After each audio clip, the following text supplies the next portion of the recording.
So Bertha, what are your memories of this street?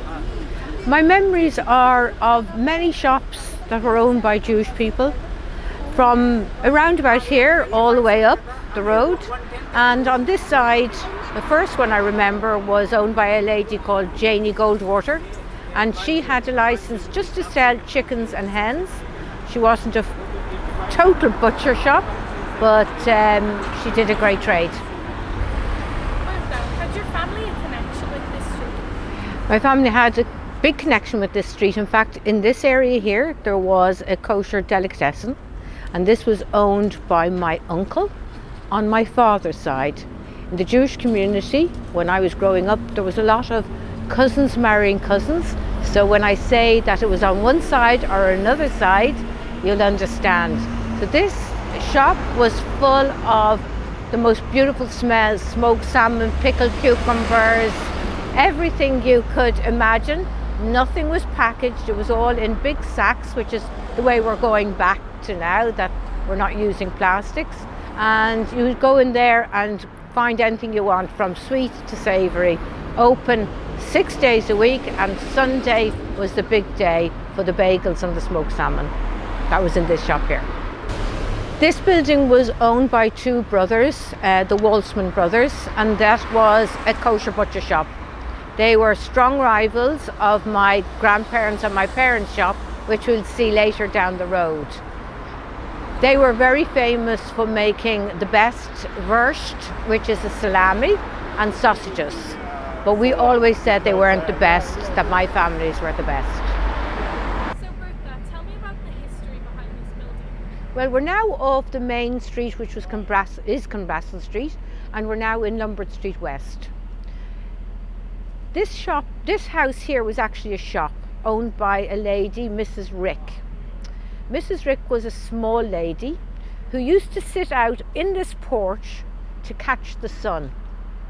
She sat here whenever the sun came out, and she was a beautiful golden colour from the sun. In the front of the shop, she had all the sweets that you could imagine, all in big glass jars. But behind, and it's a very small house, she brought up all her children. Again, she was a widowed lady, so she brought up 6 children in this house, as well as running a sweet shop. We're now on Lower Clanbrassil Street, which is now Islamic Relief. What was it once? This building here was owned by my great-grandfather, who emigrated from Latvia, Lithuania, Russia, nobody knows exactly where from, in the late 1800s. The name over the door was always M. Rubenstein. His name was Meyer Rubenstein. This name was left on the door until quite recently, when it was taken over.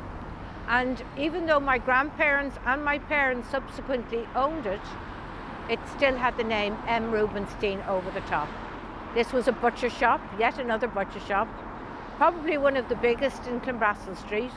And my memories of it go back to when I was a very, very small child, when I was brought down here on a Sunday morning, because my mum also worked here with my dad, and of course they couldn't find babysitters. So this is where I spent my Sundays as a child. People used to come in and get samples of wurst, pickled meat, whatever they wanted. They were given it free as a tasting on a Sunday morning, mostly to the children.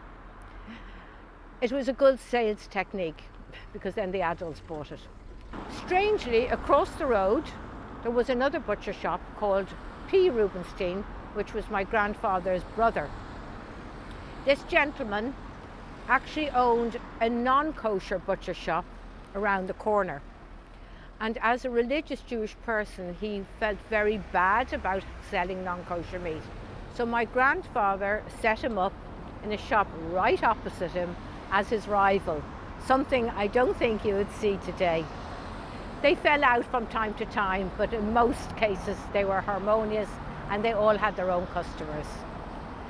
There's one more shop that we're going to go to now, which actually was the last kosher butcher shop in existence, and that was called Béla Erlach's. So Bertha, you mentioned this was the last kosher butcher shop. Tell me a bit about it. This shop was called Earlach's, and the lady who owned it was Béla Earlach. But prior to her, her father owned it. When he died, she was a single lady and she took over running the shop. Mr. Earlach we always called Old Man Earlach. I don't know why. He was probably a lot younger than I am, but he certainly looked a lot older. Both Old Man Earlach and Béla were heavy smokers. And in those days, you were allowed smoke while you were preparing the sausages and selling the meat. And any photos you'll see of Mr. Earlach or Béla Earlach is with a cigarette in their mouth. But she was the last man standing or the last woman standing.